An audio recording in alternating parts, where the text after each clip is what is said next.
Sur Codable.tv avec François Jolin pour, comme annoncé, un numéro spécial IA. On va d'abord s'intéresser au cas de Nvidia, sa position de leader. Est-elle stable, est-elle fragile? On verra qu'en plongeant dans le détail un peu technique de comment fonctionne une IA, le futur d'Nvidia est plus qu'incertain et sa valorisation est peut-être un peu surcotée. On fera ensuite de nouveau une revue de presse assez légère pour pouvoir se consacrer pleinement au projet IA. J'ai fait beaucoup de projets IA qui pourraient intéresser pas mal de monde, puisque l'IA n'est pas uniquement réservée, on va dire, à une élite disposant de millions de dollars d'investissement. Non, l'IA peut vraiment être utilisée par n'importe qui. Donc on verra plusieurs projets d'IA que j'ai fait dans le passé, mais également présent actuellement, pour voir, pour vous donner des idées et vous montrer que c'est tout à fait possible de faire une IA avec les moyens du bord, avec, on va dire, le budget d'un particulier ou d'une entreprise lambda. Donc c'est parti pour le sujet de fond sur Nvidia, que j'ai titré Nvidia est un colosse au pied d'argile, parce que Nvidia peut facilement se faire doubler. Et oui, Nvidia a beau être la surprise de la décennie, l'entreprise conçoit des cartes graphiques, un composant optionnel sur les ordinateurs nécessaire uniquement pour jouer aux jeux vidéo, faire du montage vidéo ou de la conception 3D. La plupart des ordinateurs ont des cartes graphiques directement intégrées dans le processeur qui sont juste suffisants pour lire des vidéos et n'ont pas besoin d'avoir des cartes graphiques dédiées comme Nvidia. L'entreprise restait depuis des années sur ce gros marché de niche, c'est comme ça que je l'appelle, avec une forte concurrence de la part d'AMD, Gigabit, Asus ou autres. Un gros marché, parce que c'est quand même un marché à 3,6 milliards de dollars, mais de niche, comparé à l'électronique grand public comme les ordinateurs portables, les smartphones ou les télévisions. On imaginait donc mal Nvidia devenir la troisième entreprise tech la plus valorisée devant des mastodontes présents sur des marchés plus gros comme Google ou Samsung. Tout le monde possède un produit Apple, Samsung, Google ou Microsoft, mais qui possède une carte graphique Nvidia chez lui, hormis, encore une fois, les jeux vidéo et encore les joueurs, on va dire, d'un bon niveau uniquement sur PC, puisque Nvidia n'est pas présent dans les smartphones et n'est pas présent dans les consoles de jeux. Pour comprendre l'ascension du fabricant, il faut comprendre la différence entre une carte graphique appelée Graphical Process Unit, GPU, et les processeurs appelés Central Process Unit, CPU. Les deux exécutent du code pour réaliser des calculs. Les tâches comme lire les mails, ouvrir un document ou naviguer sur Internet tournent sur les CPU qui ont 4, 8, 16, voire 32 cœurs puissants. Les rendus graphiques demandent beaucoup de calculs simples, mais en même temps avec beaucoup de volume. On les lance donc sur les GPU qui disposent jusqu'à 10 000 cœurs, mais de faible puissance. Historiquement dédiés au calcul graphique, les GPU s'ouvrent à d'autres domaines, comme la simulation physique, le minage de crypto-monnaies ou encore le cassage de mots de passe. Maintenant, c'est au tour de l'IA de migrer ses tâches de calcul vers les GPU pour gagner en performance. Cela fait des années que l'on entraîne les IA sur les GPU, donc les cartes graphiques de Nvidia. Par exemple, une IA type YOLO 5, qui est une IA pour détecter des objets dans une image, demande entre 1 et 4 cartes graphiques pour être entraînée. Puis cette IA, aka YOLO 5, peut tourner sur n'importe quel CPU, que ce soit votre ordinateur ou votre smartphone. Je vous montrerai des exemples dans cette vidéo sur des projets concrets que j'ai réalisés. Sans donc besoin d'avoir une carte graphique Nvidia pour faire tourner l'IA une fois celle-ci entraînée. Cependant, les nouvelles IA comme ChatGPT ou Midjourney sont des ogres de puissance. Une IA type ChatGPT 5, ici j'ai pris Falcon 180B qui est une des plus grosses IA open source disponibles, nécessite, tenez-vous bien, 4096 cartes graphiques pour être entraînées et 8 cartes graphiques pour être utilisées. Or, actuellement, seule Nvidia dispose de tels GPU assez puissants pour l'IA. L'entreprise vend par palette entière son best-seller, le H100, qui coûte la modique somme de 30 000 € pièce. Rien qu'Elon Musk en a commandé 100 000 pour concevoir sa propre IA avec sa nouvelle entreprise XIA. Les IA pourtant n'ont pas besoin de Nvidia, puisque les briques logiques qu'on assemble pour former une IA ne sont pas liées à des GPU Nvidia. on les construit, c'est-à-dire les IA, on les construit à travers un framework logiciel open source comme PyTorch de l'entreprise Meta ou TensorFlow de Google. Un modèle IA est concrètement une suite d'instructions pour PyTorch ou TensorFlow. Par la suite, le framework va convertir ces instructions en instructions CPU ou GPU à la demande. Ces frameworks sont open source, utilisables et modifiables par n'importe qui. NVIDIA dispose juste du meilleur hardware dans l'IA, mais ce n'est pas vendor lock. Si demain une meilleure alternative débarque, on l'intégrera dans les frameworks et toutes les IA pourront tourner sur le nouveau hardware sans modification. Autrement dit, si l'IA était une voiture, NVIDIA est les roues, le framework est le moteur. Changer de framework, passer de PyTorch à TensorFlow demande quand même de refaire toute la voiture, c'est un gros travail. Par contre, passer d'un GPU NVIDIA à autre chose revient juste à changer les pneus de la voiture. La situation de monopole de NVIDIA est donc moins prospère qu'imaginé. Le moindre concurrent peut faire tout basculer et les concurrents sont déjà là. Premièrement, sans même modifier le hardware, on peut déjà optimiser le software, soit en concevant des IA plus frugales, j'en ai fait un article à ce sujet, comme la société Mistral. Son modèle Mistral 7B tourne sur un Mac Mini M1. Une nouvelle fois, je vous parlerai de ce projet que j'ai fait.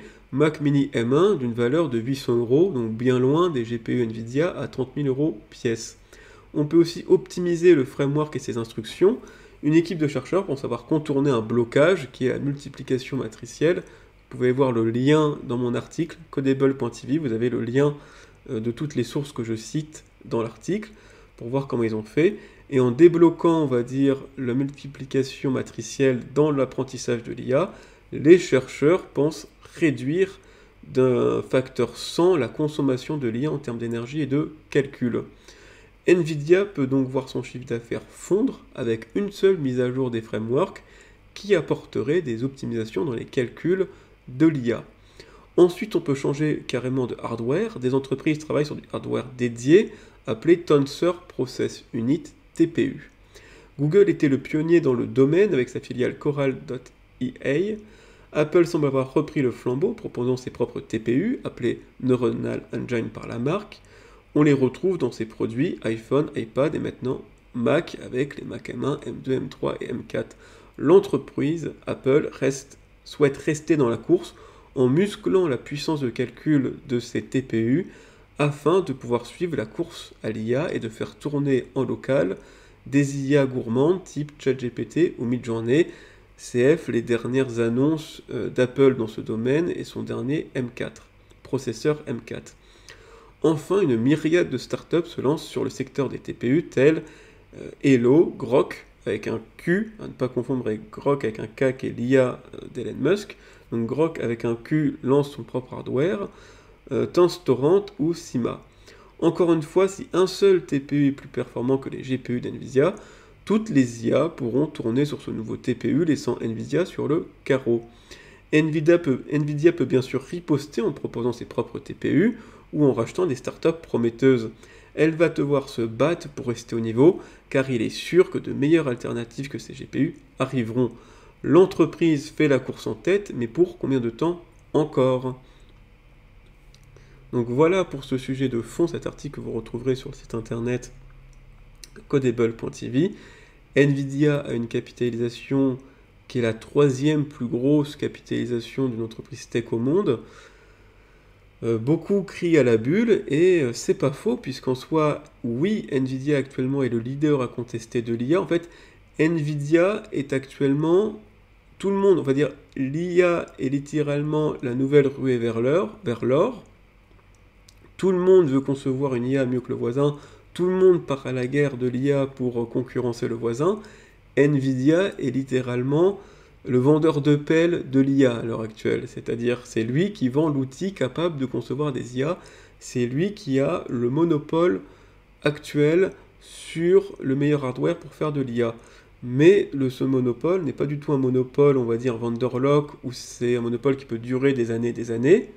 C'est un monopole qui peut se faire concurrencer, challenger, on va dire, à tout instant.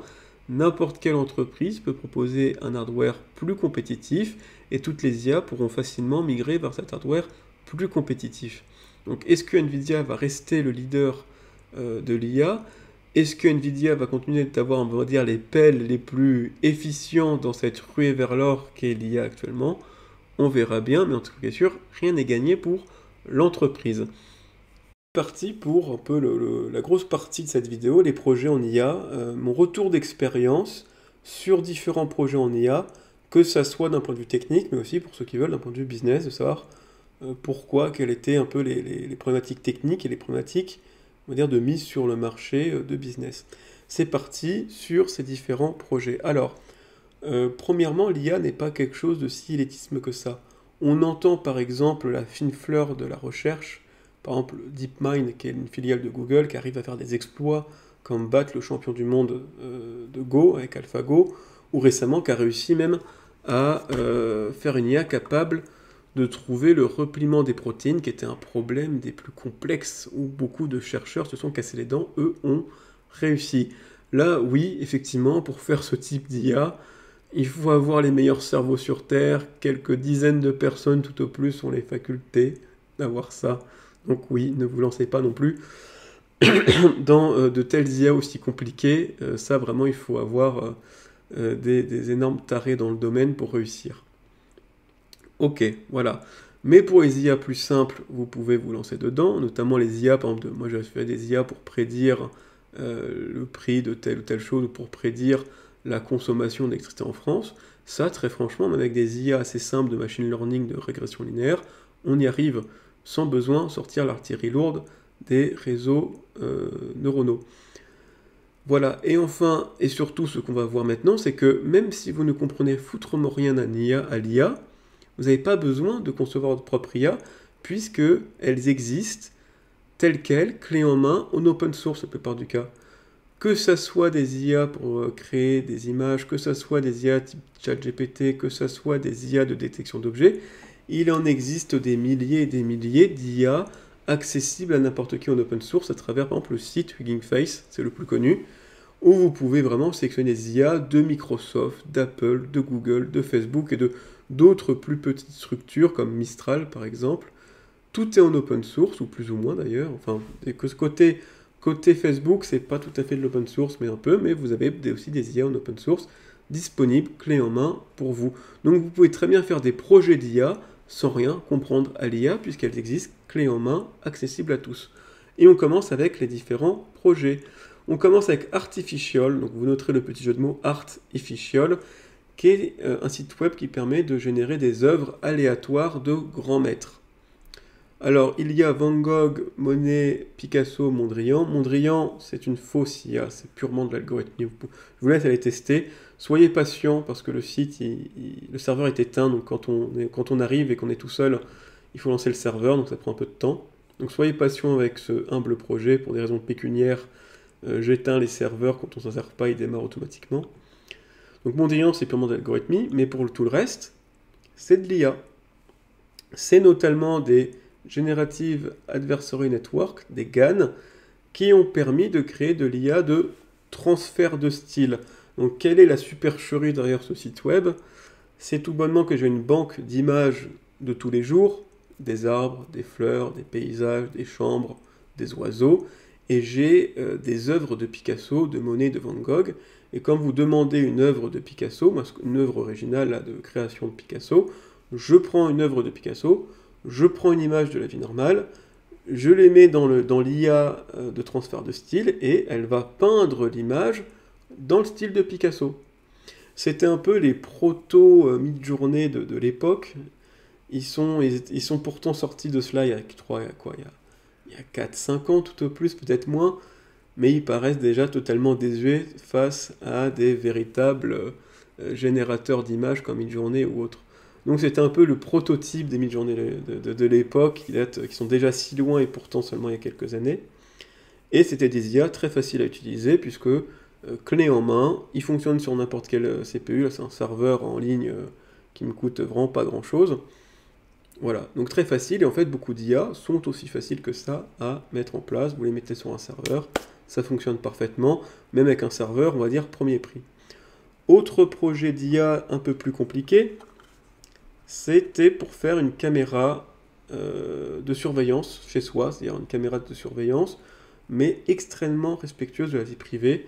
C'est-à-dire que contrairement à Xiaomi ou à Amazon, vos données, j'ai conçu ce prototype à la base pour mes besoins personnels, toutes les données qui quittent cette caméra sont chiffrées de bout en bout, ça signifie que seul mon téléphone est capable de les déchiffrer. Ni le serveur que j'ai conçu pour héberger les données ne peut le faire, et encore moins un pirate qui aurait réussi à pirater mon serveur ou pirater je ne sais quoi. Donc cette caméra était vraiment conçue pour être très déjà quasiment impiratable, et en plus les données qui sortent étaient chiffrées de bout en bout. Bon, voilà pour la petite histoire. Une des fonctionnalités que j'ai ajoutées dans cette caméra, c'était la détection d'images. Détection d'images dans la caméra elle-même, puisque je ne pouvais pas analyser le contenu de la caméra sur le serveur. Encore une fois, tout était chiffré de bout en bout. Donc j'ai réussi à faire tourner une IA de détection d'images dans un embarqué. Donc l'embarqué en question, si vous voulez un peu une vue, c'est ça. C'est une Raspberry Pi modèle 3, type, je crois, le type c'était A ou A+.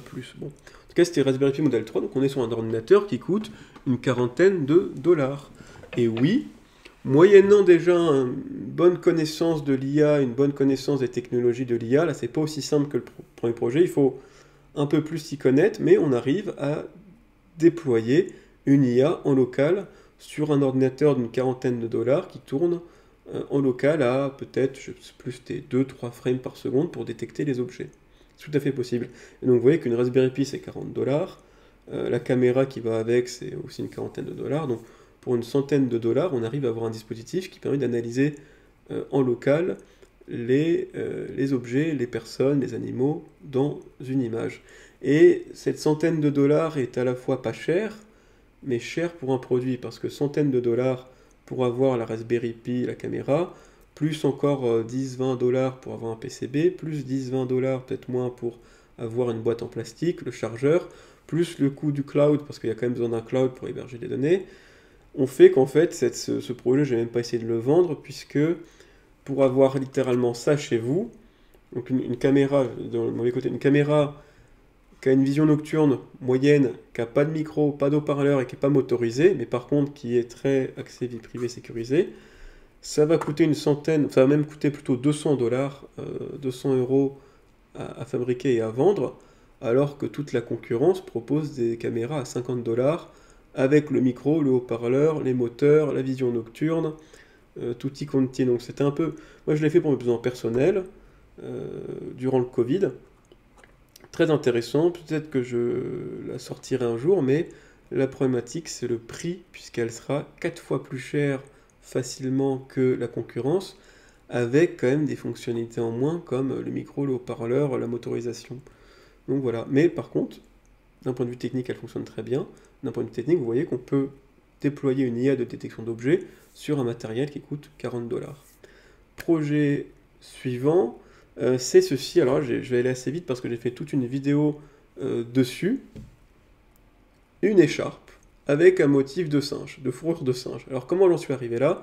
C'est que je souhaitais concevoir une écharpe avec un motif qui vous rende indétectable en tant qu'humain par les IA. C'est-à-dire que les IA ne vous reconnaissent plus en tant qu'humain, et ce, afin de lutter contre la reconnaissance faciale qu'il y a maintenant de plus en plus dans les rues et compagnie. Je vous laisse aller voir la vidéo que j'arriverai à mettre à droite ou à gauche, parce que j'avais fait une vidéo dessus d'1 heure sur toutes les péripéties sur ce projet, et le fait que j'ai utilisé évidemment des IA de détection, pareil, d'objets, pour pouvoir quantifier la réussite de ce motif, que j'ai utilisé des IA d'optimisation, des IA d'algorithmes génétiques et des IA même de type mid-journée pour réussir à créer des images, des motifs et pour réussir à essayer de faire des boucles de rétroaction où un motif était quantifié vis-à-vis de la réussite qu'il avait à ne pas être détecté en tant que personne, donc avec tout un tas, je vous laisse aller voir la vidéo, avec tout un tas de processus numériques. Ça m'avait finalement donné ce motif comme étant particulièrement efficace. Je l'imprime sur une vraie écharpe, je la teste en réel en la mettant dessus à travers des IA de détection de personnes, et en fin de compte, ça marchait pas. Voilà. Donc là où les autres projets avaient très bien marché d'un point de vue technologique, où la caméra, on va dire, n'était pas allée au bout de la commercialisation parce que Ça coûtait beaucoup trop cher et même moi, j'avais peut-être pas envie forcément de gérer des fournisseurs en électronique avec toutes les pénuries d'électronique qu'on a en ce moment. Ce projet-là, c'est bien dommage, a été un lamentable échec, on va dire. C'est-à-dire qu'après vraiment beaucoup de temps passé dessus, le résultat était minable et actuellement, je ne sais pas comment le relancer. D'ailleurs, je ne sais pas quoi faire qui pourrait me permettre d'arriver sur un motif qui rend les IA caduques. Voilà. Et ceux qui me disent, mais il y en a qui ont réussi, allez voir la vidéo, j'en parle. Ceux qui disent, il y en a qui ont réussi, j'ai pris leur image avec leur motif à eux, l'IA les détecte aussi. Donc tous ceux que j'ai trouvés sur internet disant j'ai un pull qui permet de ne plus être détectable par les humains, littéralement je vais sur le site de cette marque, je ne vais pas la nommer, je prends une photo de la personne qui porte le pull qui est devant leur image, devant leur site web, je la passe dans mes algos de détection de personnes, ils disent ceci est une personne. Donc la concurrence n'est pas non plus au niveau. Moi j'ai le mérite de l'admettre et de ne pas commercialiser ma daube, mais plein d'autres visiblement n'ont pas eu ce souci d'aller commercialiser leur daube. Voilà, mais après c'était un projet intéressant, je vous laisse aller voir la vidéo. Techniquement très intéressant, même si le résultat n'a pas été, on va dire, à la hauteur.